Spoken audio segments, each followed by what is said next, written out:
एकदेखि पाँचसम्म आएर फस सजिले गरेको रस गए म सिक्समा बिक्रिए बिचमा अत्तिने थिसमा मत्तिने बिग्रे केटाहरूको सङ्गतमा घुमेर जहिले नै नसामा झुलेर आफै नै गिरे म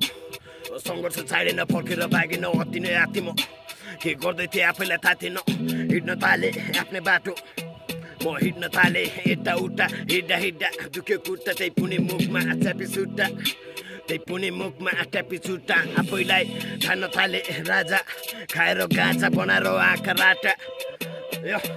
यो कडाउन थाले नाका ब्यागमा बोकी गाजा र गोटी केही नसोची परिवारको बारे के थाहा थिएन मलाई घर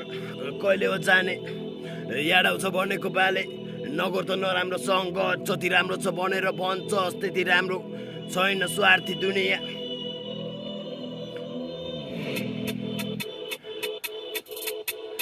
कसैको भर पर्दैन पर आफ्नो रहर त आफै पुरा गर आफूमा भर पर कसैको मान्नु पर्दैन डर सङ्घर्ष बाँकी छ पर्दैन आतिन जे गर्न पर्ने राजी छ आफै लेखिरहेछ भावी भन्दैमा हुँदैन लाइफ ड्यामेज आफ्नो लाइफको आफै मिलाउनु पर्छ ब्यालेन्स आफ्नो लाइफको आफै मिलाउनु पर्छ ब्यालेन्स आफैमा हुनुपर्छ ट्यालेन्ट कस्तो गर्न सक्छ च्यालेन्ज कस्तो गर्न सक्छ च्यालेन्ज साहसी सिपाहीको मात्र एक लक्ष्य मैले जाने छैन ठक्ने जसले अनुशासनमा बस्ने मेहनतले हुन्छ हुँदैन लकले नसामा कहिले न फस्ने नसा भन्या रहेछ एउटा साप मात्र दस्ने